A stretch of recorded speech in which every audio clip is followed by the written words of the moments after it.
To me, I'd fight them someone from off the street to get an easy win, but they're like, no, you need someone credible. So they went around.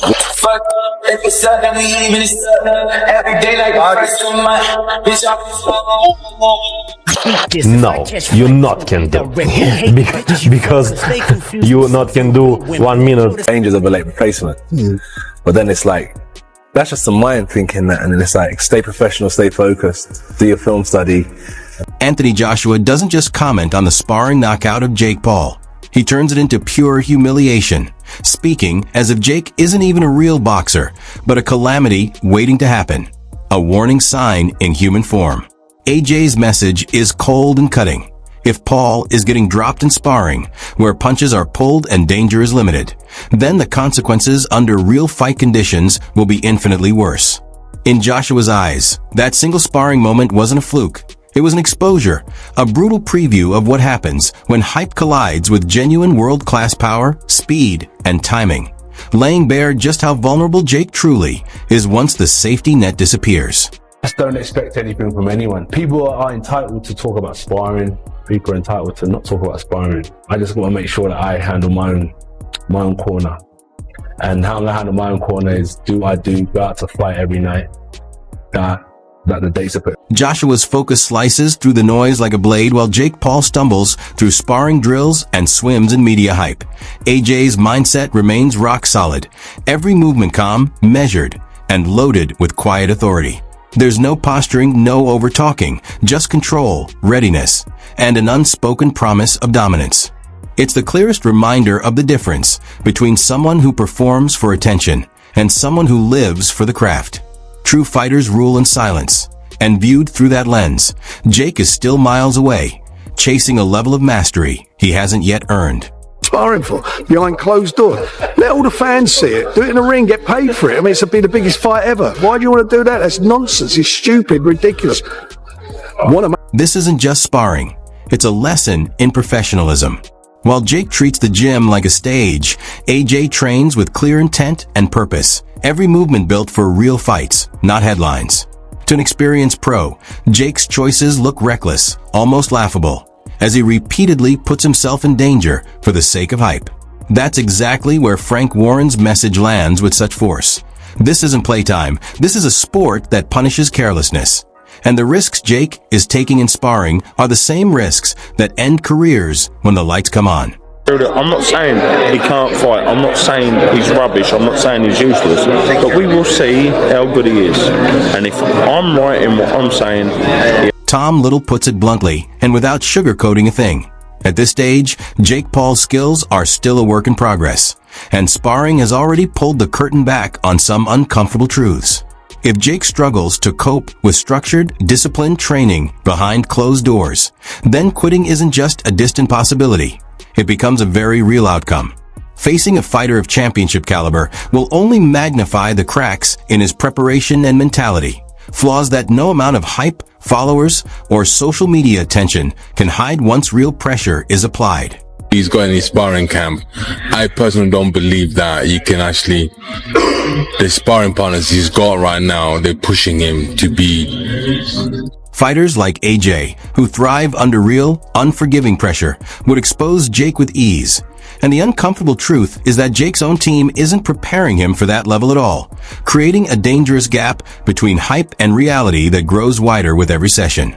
This isn't a one-off slip or bad night in the gym. Every sloppy exchange tells the same story. His sparring partners aren't pushing him, aren't testing him, aren't forcing him to evolve. Shazora cuts straight through the noise and delivers it plainly. The foundation being built around Jake is not the one required for top-tier competition, and sooner or later, that illusion is going to collapse under real-world pressure. And I said, look, if you're to believe that he had the best training camp, his legs have gone. And if Johnny Nelson strips away the illusion and echoes what the sparring already whispered. Jake's legs are going, and no perfectly crafted training camp can disguise that kind of decline. At the level of Anthony Joshua, footwork and stamina aren't optional. They're survival tools, and Jake's visible weaknesses in both turn him into a walking liability. The hype may still roar online, but inside the ropes the truth is brutal and unfiltered. And according to Nelson, the version of Jake people are being sold simply does not match the reality of his ring readiness. Whatever happened to be exciting? Does he have the power to knock out Joshua? Nah, he hasn't got the power to knock out Joshua. How does that fight end? Jake Paul going to... The verdict from Derek Chisora is as cold and unforgiving as it gets. This is shaping up to be brutal and one-sided, because Jake is simply outclassed. There's no hype in his words, no theatrics, just a hard reality check. Any attempt Jake Paul makes on offense, Chisora warns, will be met with surgical precision and heavy punishment. And that troubling sparring knockdown was already the first red flag. In his blunt assessment, Jake doesn't carry the kind of power needed to threaten Anthony Joshua at all, and he doesn't soften the message for public comfort. The message is simple and chilling. When the real shots start landing, this won't look competitive. It will look inevitable. He's his fight of his career. If he wants to get 100 million and not even break sweat, you know, you take the fight. Is it going to enhance his stock as the world's number one contender? Not at all, because nobody's going to take Jake Paul seriously. But on the other hand, I don't even want to play devil's advocate. What if Joshua hurts this guy, seriously hurts this guy? As Duke McKenzie points out, this fight perfectly exposes the fantasy versus the harsh reality. Because even a single clean shot from Anthony Joshua could put Jake Paul in serious trouble. McKenzie stresses the sheer mismatch of play, noting that Jake's own sparring sessions already show he isn't prepared for world-class punishment. The financial lure is undeniable and tempting, but the danger is just as real, and stepping up to AJ's level only highlights the absurdity of the situation. Means that he'd been dropped in the ring in the gym and stuff like that. But that's okay too, because I took a couple spills, you know, little slips in the ring in the gym. That's okay, but Shannon Briggs cuts through the noise with a grounded take on the hype surrounding Jake Paul, acknowledging the reports of Jake being dropped in sparring, but framing those moments as part of the learning process, much like his own early mistakes in the ring. The message is clear. Jake has taken setbacks, but he still has opportunities to prove himself. Yet beneath Briggs' measured words is a quiet skepticism, especially in the way he repeatedly says we're going to see, signaling that these sparring incidents are more than simple growing pains. They feel like early warning signs of what could happen against a fighter like AJ, where Jake's mistakes wouldn't just be exposed, they'd be magnified under real, elite-level pressure. He is looking like a beast in camp for this fight, because he would have put everything into this camp. But it doesn't mean that can always translate in a ring when you get to the back end of your career. He's had loads of injuries. He's definitely... Eddie Hearn delivers a brutally honest assessment that cuts straight through the noise.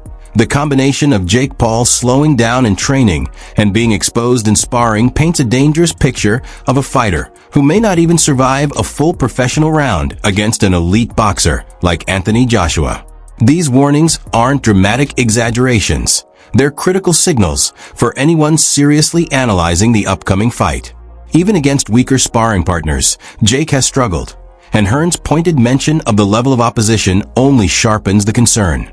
The sessions have already revealed the truth about Jake's stamina, timing, and defensive awareness. None of it is world-class. His recent performances confirm the same limitations, proving that hype and social media fame can't mask what's missing in the ring. The speed is fading, the gaps are widening, and the reality is becoming impossible to ignore. I'll fight like fucking stiff. He's going to be fighting like this, and he's going to be Bro, I come in and I was just, hand was low and lazy, and I was just... Tony Bellew speaks bluntly about the risks Jake Paul faces, showing that his hype could quickly crumble under real pressure. Fans need to understand that fame or being on camera doesn't cover up technical flaws when facing a seasoned puncher like AJ. This isn't just sparring drama.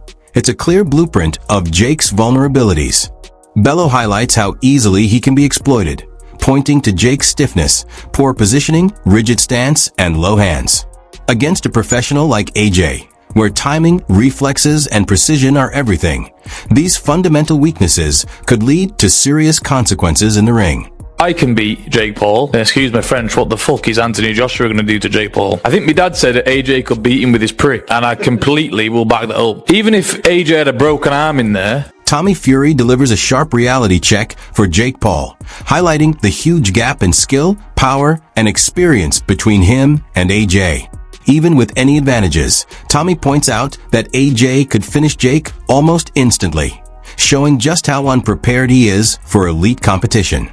This isn't exaggeration. It clearly contrasts hype with reality. His analysis backs up what other experts have noted. Sparring struggles, leg fatigue, low hands, and technical flaws all reveal a fighter dangerously overmatched. Against AJ, Jake's mistakes won't be forgiven. They'll be exploited ruthlessly. The Joshua thing is crazy. Is that a real conversation? Jake's a fucking lunatic, and it's probably real. I saw Joshua knock out Francis Ngannou, and the guy was like out cold for 5 minutes. And this is a guy who had never been knocked down, let alone knocked out. If he steps in the ring with him, and actually a bell rings and there are punches thrown, every bit of Jake Paul is not a real boxer conversation is gone. Logan Paul delivers a blunt and chilling perspective on Jake Paul's upcoming challenge. He frames it in stark terms. AJ is a proven knockout artist capable of dismantling even the toughest undefeated opponents with ease. Francis Ngannou being rendered unconscious for minutes isn't just a statistic, it's a warning. Logan emphasizes that Jake's boxing persona, built largely on social media hype and YouTube fame, vanishes the moment he steps in against a seasoned professional like AJ. This fight isn't about promotion or spectacle. It's about real skill, precise timing, and devastating power.